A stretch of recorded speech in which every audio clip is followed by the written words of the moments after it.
wiwitane ya. Nek menawa iso. Nek ora iso ora dibayar karo Pak Sukar. Aku sing susah ya apa? Piye? Wireng jejer-jejer ora ketok. Lah ya Allah. Ora ngono. Ana sing kecer ngono ki iso kodak ora muni ya. Iki ngono ora tulisan. Apa iki? Semut baris. Ayo wong jenenge anyen ketuane Sukar ki angel. Nulis yo angel. Wis sembah. Wis isane diwaca. Ayo. Assalamualaikum warahmatullahi wabarakatuh. Waalaikumsalam warahmatullahi wabarakatuh. A'udzubillah bismillah. Assalatu wassalamu ala Rasulillah.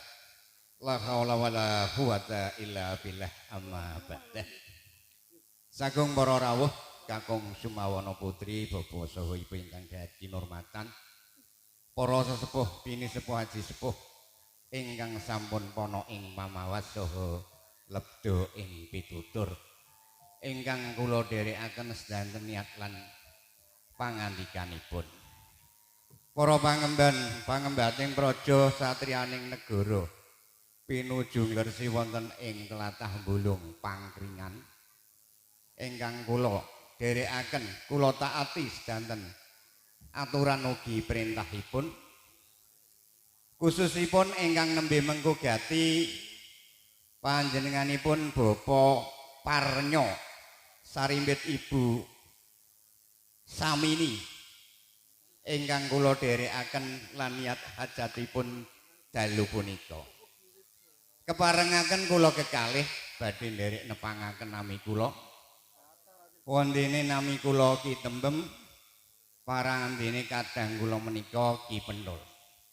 Dalu punika kumawani ngadeg sak ngandhaping trata krambat agung Binaturata saperlu ngemban dawuh saking panjenenganipun Bapak Sukar pinangka pangarsa seni barongan Singamudha Anggara ingkang wijil saking tlatah Dukuh Pancamulya Desa Gadudera. Bapak Sukar pikantuk amanah saking panjenenganipun Bapak Parnyo sakeluarga boten sanes ing babagan pangruwatan. Kangge dasar Bapak Parnyo anggenipun mangun Bali Wisma wonten Madyapada kaparingan amanah saking ngersa dalem Allah Subhanahu wa taala ingkang arupi putra cacahipun setunggal mijil wadon. Ujare ngakondho ing tanah Jawa nek ana wong kekeluargaan mongko duweni anak mung siji mbuh lanang mbuh wadon kapetung bocah durga sengkala. Gedhe lan cilik sithik lan akeh bocah menika dadi susuing sengkala. Iso ilang kelawan sirna kalamun dipurwakala. Pramila ing dalu punika kanthi niat ingkang tulus lan ikhlas Bapak Parnyo badhe nyadani pangruwatan sesarengan barongan Singamudha Anggara. Mugi-mugi kanthi ruwataning sakmangke mahanani keluarganipun Bapak Parnyo pikantuk rindanipun Gusti Allah. Pinaringan selamat awal ngantos akhiripun. Amin. Selamat hidini hidunia wal akhirah. Amin. Allahumma amin. Ambuh iki mau wis aku njaluk tolong marang piye? Mbem. Aku njaluk egomu supaya neto kowe iki mau kok bengi iki aku njaluk pitulungan marang sampean. Mbuh piye carane sampean iso dadi nini legaya ya lumrape wong-wong wadon ana ing tangga keparo kae. Saka tinemuku aku tak munggah ning sanggar pamujan nyuwun rindane Gusti Allah supaya aku entuk dadi wong wadon. Dadi wong wadon tenan lho ya. Sing temenanan. Sik brengose engko di busek engko iso dikandhani. Lah ya aku kok wedi nek ujug-ujug dadi nini legaya mulai jebreng. Normal ya. Aku njaluk pamit. Assalamualaikum. Waalaikumsalam warahmatullahi wabarakatuh. Ora ngono iki mau wong brengosen kok takon dadi nini legaya iki mau ya kepiye? Iso dadi wadon tenan apa ora iki mau kira-kira.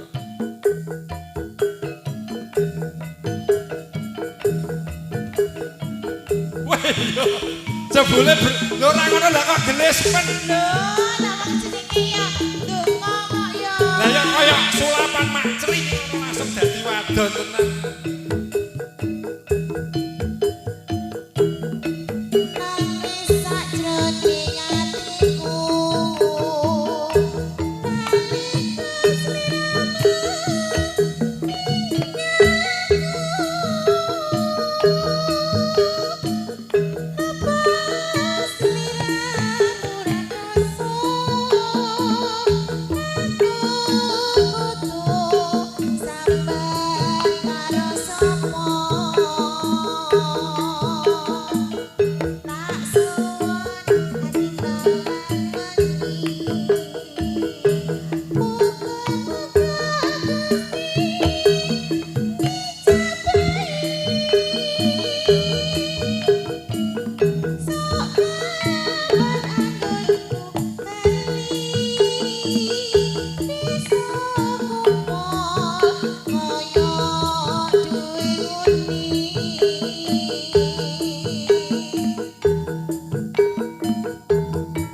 Bathara Muda.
Juluk panjenengan mboten mireng kaki legeye. Loh, kayak suara apa ini legeye?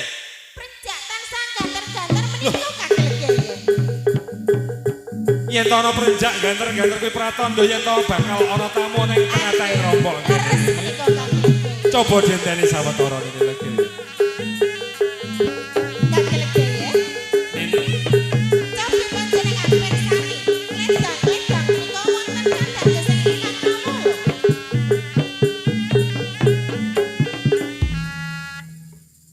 Bener kang apa dadi kandamu ini legeye yen to prenjak ganter-ganter kae pratandha yen to bakal tamu tumuju ana ing rompok kene. Assalamualaikum. Waalaikumsalam warahmatullahi wabarakatuh. Nini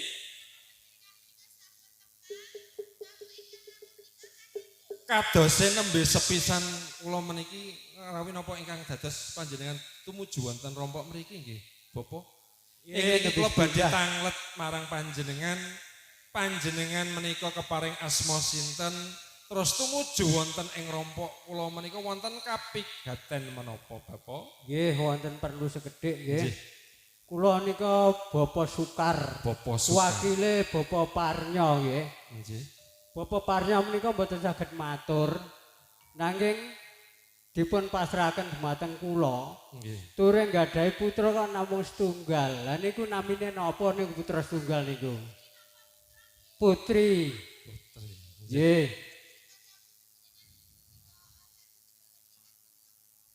Bapak Sukar, Nggih.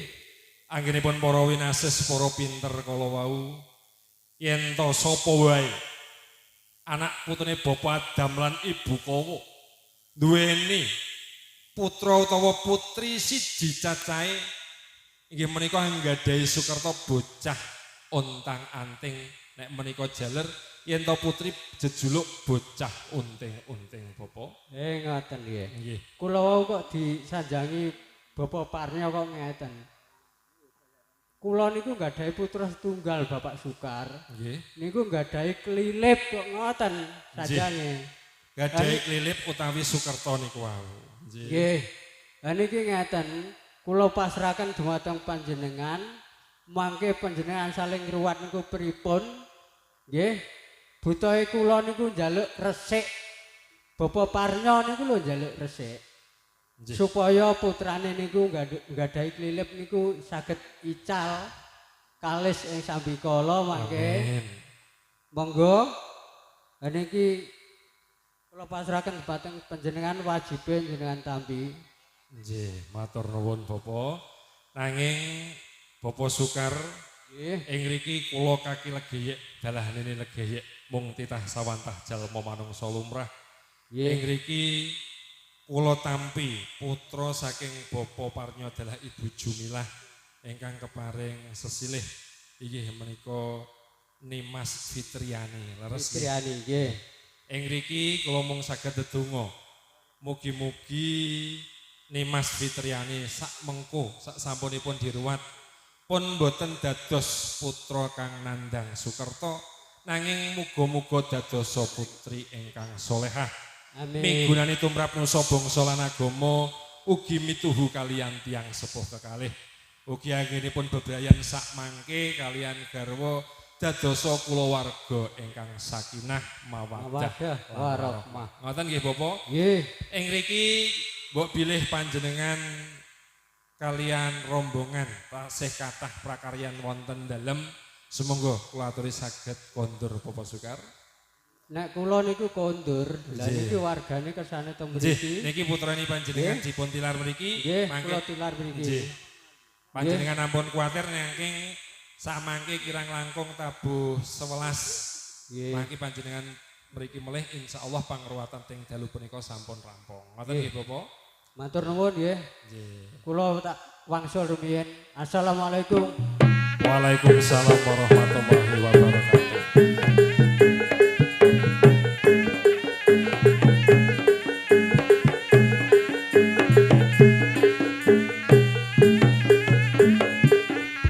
Nene legeyek Kaki legeye.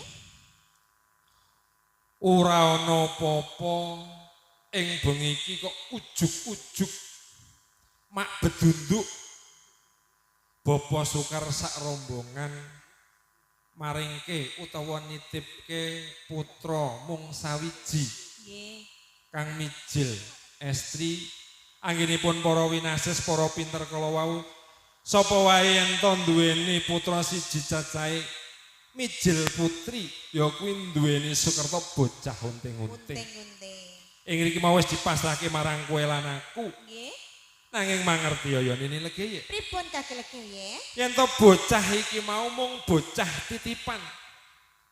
Uga bocah iki mau bocah kang nandang Sukerto. Leres menika. Sakawit bocah kang nandang Sukerto aku yakini yen to sak mengkone Bathara Kala Glab Sayuta utawa Sengkala iki bakal tumuju ana ing rompok kene Nini legeye. Anggih kaki legeye menika ingkang kula sumelangke kaki legeye. Uga ing kene aku dadi wong lanang. Ing mburi kae apa-apa padha tapis ning pawon padha tapis bumbu entek, beras entek. Kamangka kowe lan aku ing kene tambah siji cacah jiwa. Yen to putramu aku ngerteni yen to putramu iki mau Nimas Fitriani ning omahe kono dadi putrane Bapak Parnya adalah Ibu Jumilah apa wae kasembadan sak njaluke dituruti marang wong tuwa loro cacahe. Anggih. Lah ning kene kowe lan aku ya wis ngene iki. Ning rompok ki ya wis rompoke ya ngene iki. Lawang ae ra duwe ngerti ta? Lho menika lawange malah 4 dimensi lho. Lawange blak-blakan kabeh ngene iki nek aku danan rak ya katisen rak ya piye. Anggih kaki legeye. Lajeng ingkang panjenengan kersake menika menapa kaki legeye? Nini, Nggih. ing kene aku dadi wong lanang bakal tanggung jawab. Aku bakal tumuju ning kutha raja kang bakal ngupadi pangupat jiwa kanggo ngrakabi kabutuhane kulawarga Nini. Dados panjenengan menika badhe tindak nilaraken kula kalian ingkang putri menika. Bener apa kang dadi kandhamu Nini? Kaki Kaki legeye. Nini. Panjenengan lak nggih emot. Yen to Fitriani menika lak bocah ingkang nandang Sukerto. Yen to panjenengan tindak menika, kula nggih nyuwun kanca rewang Kaki legeye. Ing kene kowe njaluk kanca rewang supaya nita bisa ngrewangi anggonmu njaga uga nggolowentah putramu Fitriani. Leres, samangka panjenengan nggih mangertosi yen to kula menika dereng pinter babakan momong putra menika Kaki legeye. Iya wong dadi wong wadon we lagi pirang menit mau Lagi kok rong ya. menit wae durono. Sliramu ora usah wasu melang Nini Legeye. Nggih. Ento sakawit Nini Legeye lan Kaki Legeye kuwi mau budidaya utawa nyelamur laku ing kene aku Kaki Legeye ngerteni yen to Sengkala utawa Bathara Kala kae bakal tumuju nek ing kene. Anjih. Lah supaya nita Sengkala utawa Bathara Kala kae ora ngerteni yen to bocah iki kang aran bocah Fitriani kang Nggih. lagi nandang Sukerto Lajeng ing kene sing nyelamur laku ora mung Kaki Legeye uga Nini Legeye. dados Fitriani menika ugi badhe dipun slamur laku. Putramu bakal tak slamur laku. Wiwit dina iki jengene ora Fitriani. Lajeng Nanging tak slamur laku dadi Perawan Jelagur. Fitriani Prawan Jelagur.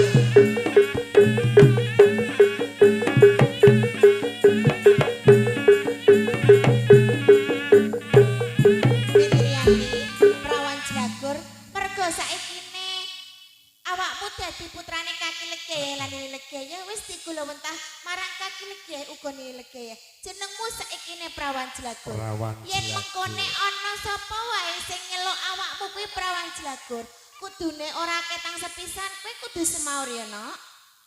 Semono uga ya ngepenake sliramu lho Nini Legeye. Pripun Kaki Legeye? Lah sakawit sliramu rek arep nyeluk utawa ngundang putramu Fitriani Anggih. ya Fitriani. Kangelan. Kangelan. Anggih. Lah saiki rada kepenak. Gur. Lah kok gur-gur ki piye to? Lah jenenge mau sapa? Prawan Jelagur. Lah ya gur. Lah mbok wan ngono. Wan ku mah metune wawan. Ya prawan ngono. Prawan Jelagur menika Prawan wonten Jelagur. werdinipun nggih Kaki Legeye. Nini, Nggih. banjur mau sliramu njaluk kanca rewang supaya nita bisa ngrewangi anggonmu njaga uga Njaga. nggolowentah Perawan Leres. Jelagur. Ora usah wasu melak. Bakal tak udanani ana ing bengi iki. Rewang-rewang ana aku. Bakal tak jedolake ana ing papan kene yen to kang arupa Supiyah Amarah Aluamah lan Mutmainah. Supaya amarah alu amalan mutmainah. Bakal tak jedolake ana ing papan kene rewang-rewang ana aku Nini Legeye. Sumangga Kaki Legeye. Bismillahirrahmanirrahim. Supiyah Amarah Aluamah Mutmainah.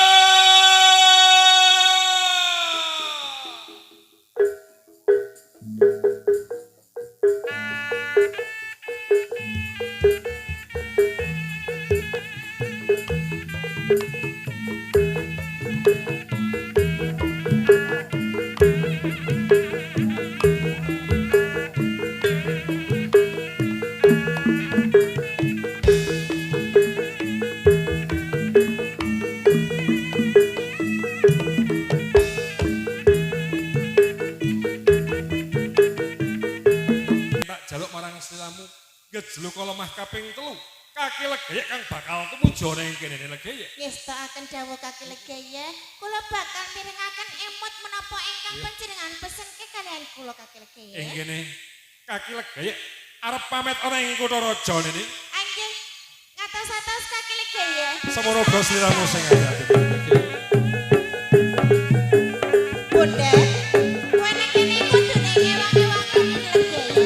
Momong lan jaga putriku si Prawan Jelagur. Ayo derek aku ya, Bunda.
Bonde, lah kok malah ngantuk ning kono lho.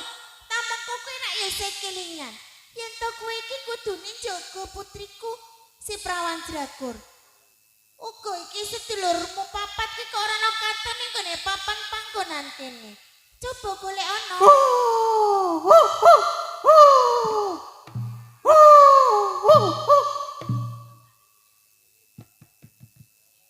Sophia, Mutmainah, alu amalan kowe amarah.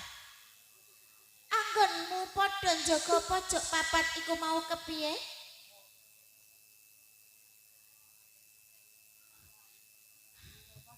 Lah kok malah padha ora jawaban ora wangsulan lho. Ning gone kene iki sedulurmu anom si Prawan Jragur. Sing mok jaga kuwi ora ana katon ning gone papan panggonan kene. Yen to sedulurmu kuwi ana ning pepukuran, coba undangen, celuken supaya si Prawan Jragur kuwi bisa sapet jagong kelawan aku uga kowe kabeh sedulur papat. Bondet, lah kok kowe malah mengaming ngono? Tamangka ning kene iki kowe sing jaga keselamatane putriku, kowe sing jaga rina lan wengine. Malah kowe takon ngelok dulurmu wae mengaming kaya ngono. Janjane sedulurmu anom kuwi ana ning endi, Bondet? Dalem yung dalem niki pun teko niki. Mutmainah. Dalem. Kowe sing duwe ganda pangrasa sing bisa tata jalma. Kowe Nggih. ra yo isih kelingan. Yen to kowe kabeh kuwi duweni kewajiban krewang-krewangi ning legayah momong putriku. Leres. Banjur saiki sedulurmu anom ki ora ana ning gone papan panggonan kene. Kowe tak utus nyeluk nek kok menawa kae Prawan Jragur ana ning gone pepungkuran. Coba celuken undangan sedulurmu anom kae Mutmainah. Amarah uga kowe Bondet. Ampun nangis to. Kula mangke melu nderek nangis. Tegese putriku si Prawan Jragur. Ical yung.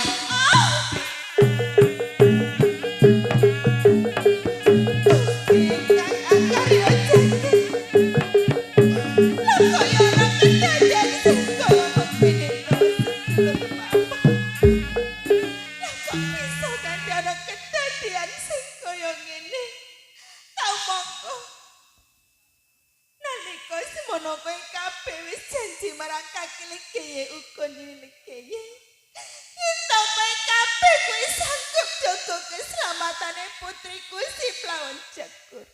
Ananging ngopo? Kabeh haturmu nalika semono ora ana kasunyatane babar blas sedulur papa. Kakelegei. Dalem. Kakelegei enggal-enggal kondur kakelegei.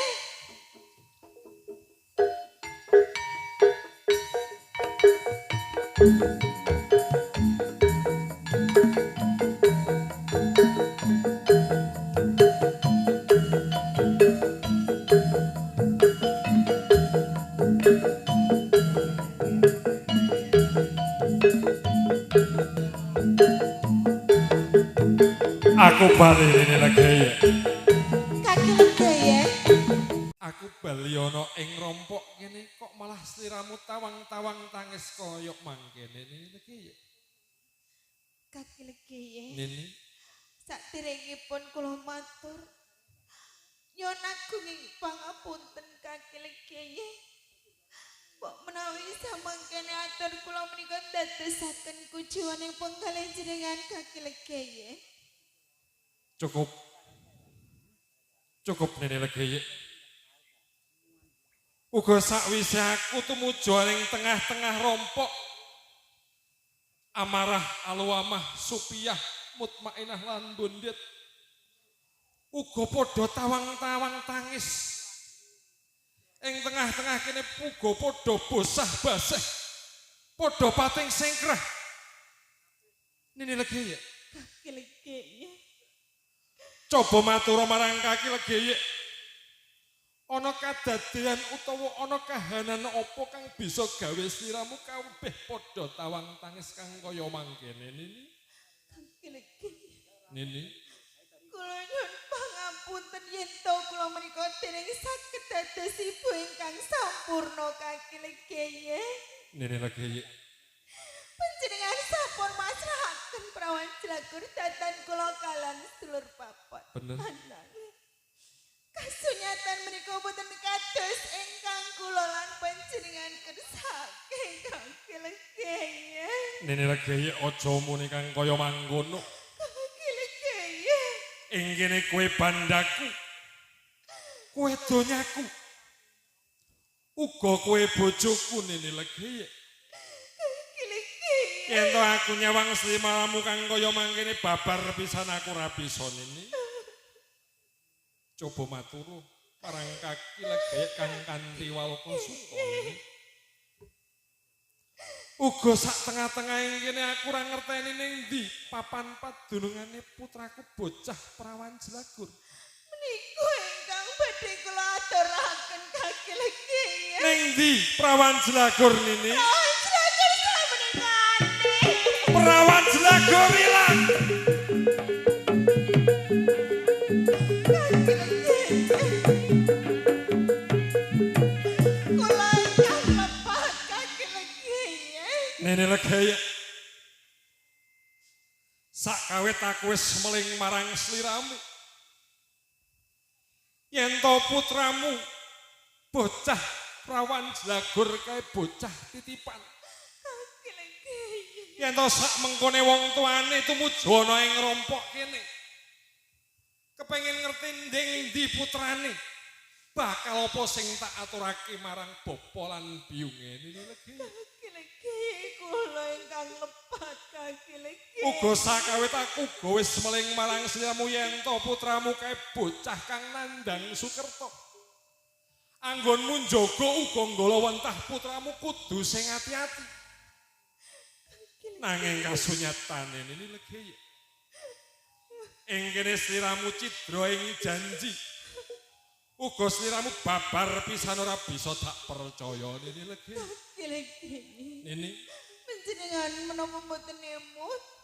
Kanca roang ingkang jagi prawan Jlagur sakmenika kabesot dados boten wadah. Tamangka injalipun prawan Jlagur menika kanthi bangsa ingkang boten katon kaki legeye. Iya. Panjenengan saged dangu sedulur papat menika yen to boten percaya atur kula kaki legeye. Ya. Semono uga aku ngaturke luput nini. Legeye. Lajeng kula kedah pripun kaki Yo. legeye. Iki ngono kocape sego wis dadi bubur.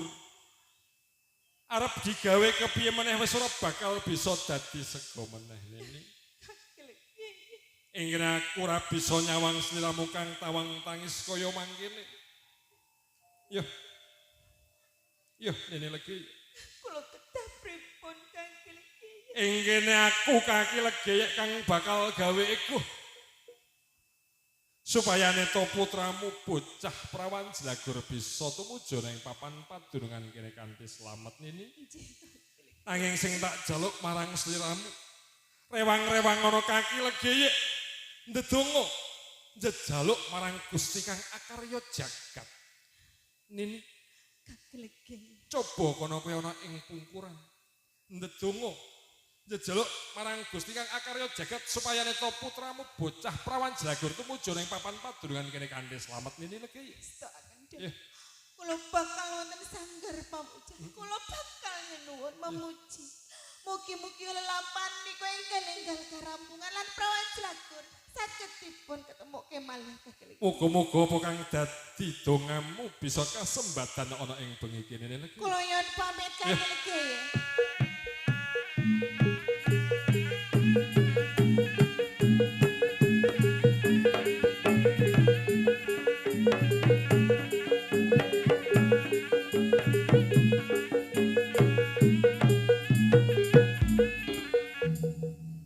Amarah alwamah supiyah mutmainah lan kowe mundhit sakawit sliramu badan alus tak sidikara dadi badan kaisar supaya bisa njaga uga nglawentah sedulurmu anom bocah prawan Jlagur nanging kasunyatane ana ing bengi iki sedulurmu anom prawan Jlagur ilang sedulurmu prawan Jlagur ilang ana ing papan padunungan kene ora ana liya pancen kowe sing tak jaluki pitulungan supaya neto bisa goleki ning di papan padunungane sedulurmu anom prawan Jlagur apa kowe kabeh padha saguh yen to kowe kabeh padha saguh wiwit bengi iki kowe kabeh tak sidikara dadi badan alus tak kon goleki ning di papan padunungane sedulurmu anom aja nganti suwe aja nganti kok taunono windanana kocape yen to kowe ora bali nggawa sedulurmu anom aja wani-wani pisan bali ning papan padunungan mangkat dina saiki.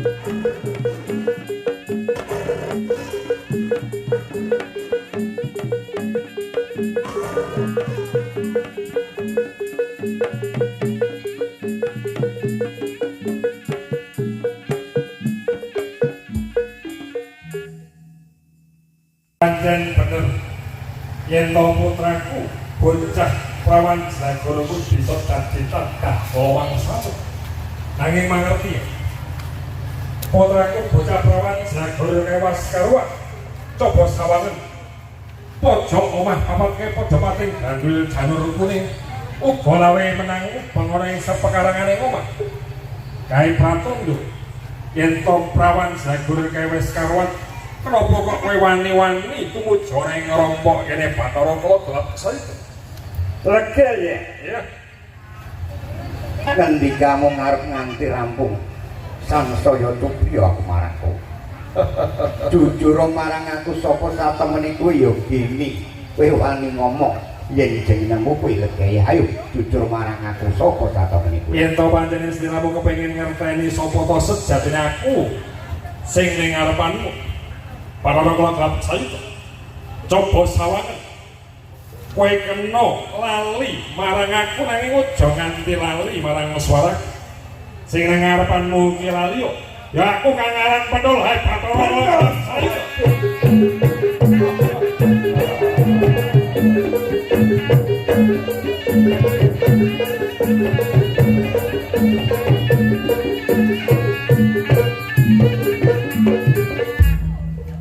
Layak atase bocah mung sekepel tak gandrat malang kaya ndo ning telaga tak kemah-kemah ganjel kaya kekiling cetak oleh ning anakmu sakjroning cangkemku banjur karepmu piye saiki to Bathara Kala gelap saiki piye inggene aku Pendul sing baku ora liya pancen Pendul njaluk utahe putraku prawan Jlagur bakal tak udanane apa sing kok jaluk Bathara Kala gelap saiki yen kowe mung nyuwun utahe anakmu kanthi kahanan jati tenaing waliyuk bakal ndak sagun aku njaluk ijole anakmu yen ndak wangsulake Bathara Kala gelap saiki piye bakal tak udanane apa sing kok jaluk ing wengi iki nanging sing baku utahke putraku prawan Jlagur ya tak udanane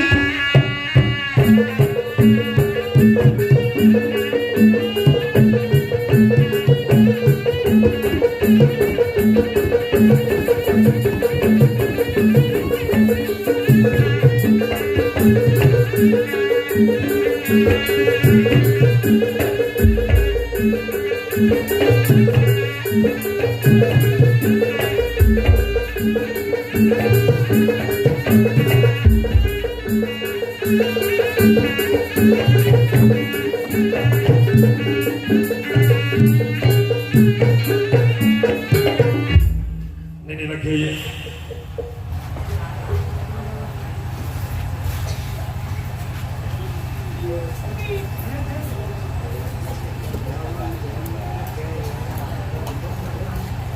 Nene lagi sliramu wis ora usah wasu melang uga sliramu ora usah tawang-tawang tangis. Nene lagi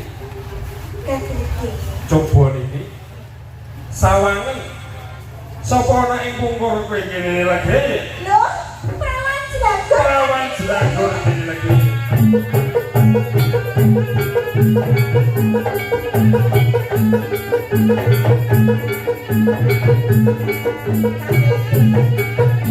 Perawan jelagur anak kula tadi legeye.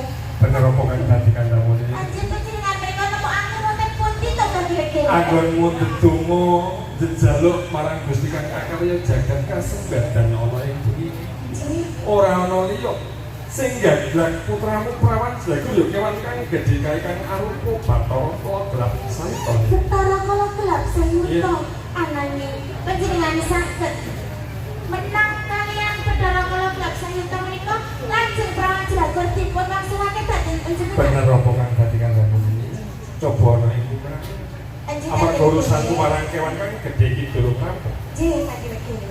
Bathara Kala Gelap Sayuta sakawit aku wis janji marang sliramu yen to sliramu wis gelem balik iki putraku perawan jelagur bakal tak udanani sing kon jaluk mundur sedaya bakal tak udanani Bathara Kala Gelap Sayuta.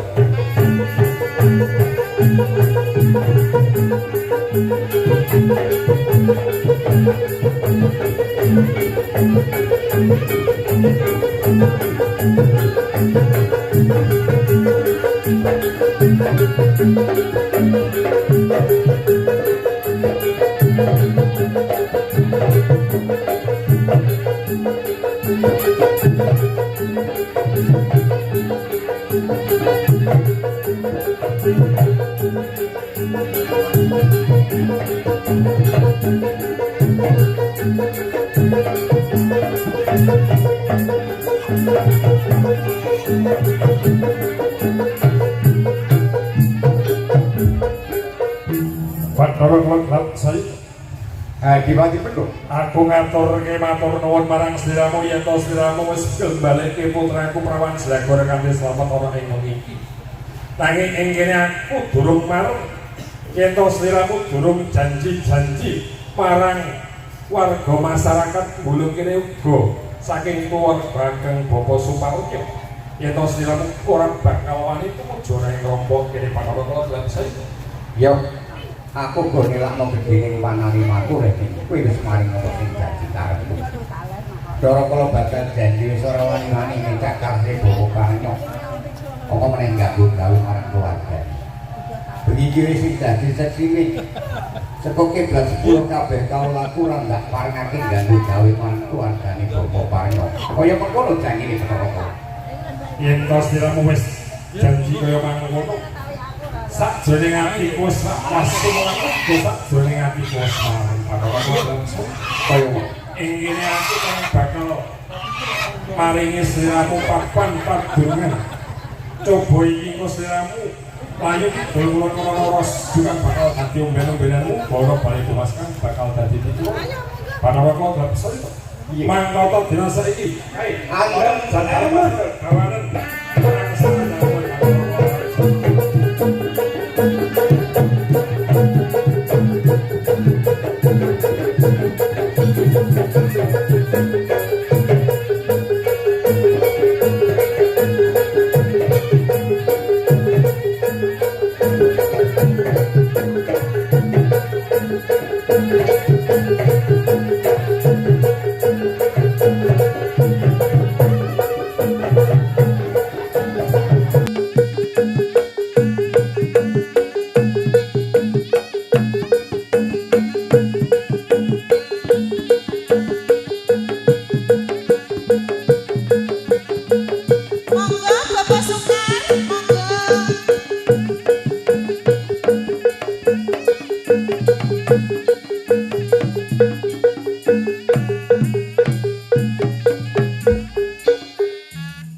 Assalamualaikum.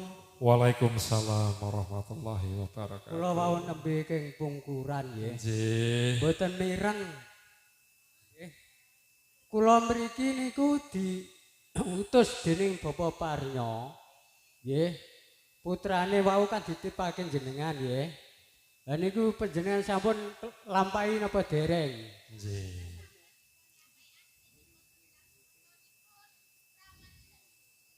Nggih. Nek ngoten disuwun wangsul nggih. Nggih, Dalu alhamdulillah. punika badhe suwun wangsul prawan Jelagure. Lah niki tebusane panjenengan tampi. Alhamdulillahirabbil alamin. Nggih matur nuwun Bapak Sekar.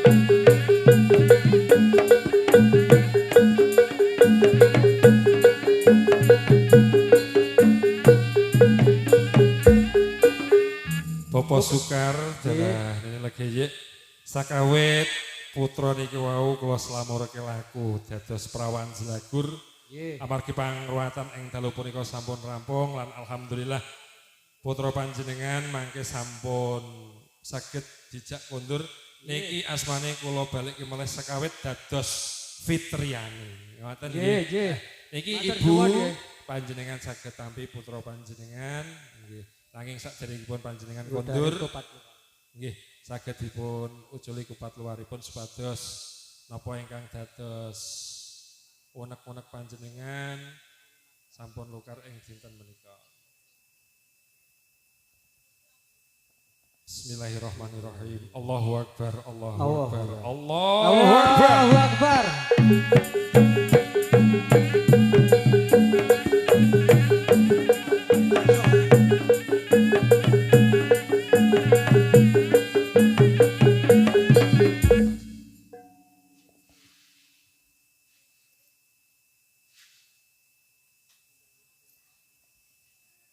Sasampunipun genduk Fitriani badhe kula suwun kondur. Ha niki kula badhe nyuwun pamit kondur wonten ing daleme Bapak Parnya nggih. Nggih. Assalamualaikum. Waalaikumsalam warahmatullahi wabarakatuh.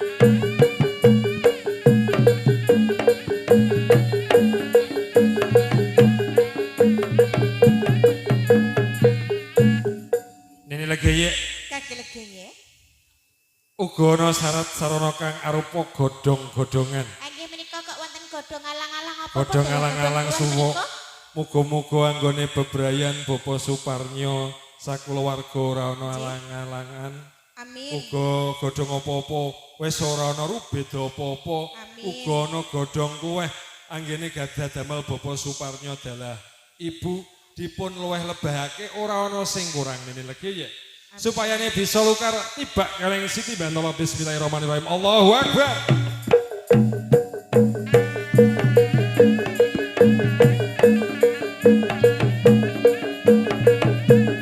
Kaki legeye.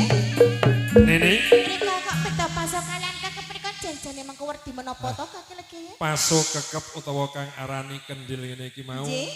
Yen to duweni sukerta utawa duweni gawe ora usah ditutap-tutupi kaya paso kekep iki nene legi. Saenipun Supayane lukar ngene legi. nggih. Tak tibak ya ana ing Siti Bantala. Bismillahirrahmanirrahim. Allahu akbar.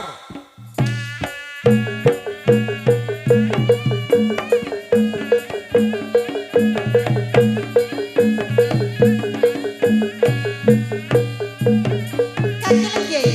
Ini Sak sampunipun kendil menika panjenengan tibakaken muni makpiar Makpiar. sakjroning kendil.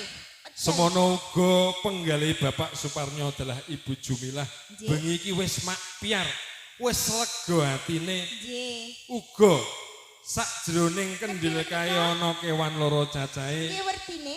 Werdine yaiku kahanan donya ki ana loro cacahe nini. Ngoten. Ana bengi, Ana rina. ana rina, ana lanang, ana Ana wadon, wadon. ana sing apik, Ana uga sing ana sing elek. elek. Anjing. Ini lagi Kaki legeye. alhamdulillah pangruwatan ing Dalu menika dinten menika dalu Nggih. punika sampun rampung. sampun karampungan. Nanging Dumateng panjenengan sedaya ampun jingkar saking papan panggonanipun panjenengan. Nggih. Amargi taksih kathah acara-acara kang mangke badhe dipunaturaken dening seniman ugi seniwati saking keluarga ageng Barongan Singo Anggara Muda. Awake dhewe iki pangruwatane wis rampung, Nggih. sing sliramu sakawit maunini legeyek tak balik asma meneh tak balik jeneng malih dadi tembem Nggih. lan kaki legeyek balik jeneng malih dadi pentol. Nggih Kakang Pendul. Piye, Bem? Nggih, menika panjenengan kalian kula nyuwun pamit amargi tesih wonten acara salajengipun. Awake dhewe delok ning pungkuran kono ya, Bem ya. Nggih. Ampun jingkar saking papan panggonanipun panjenengan. Ayo Bem ya.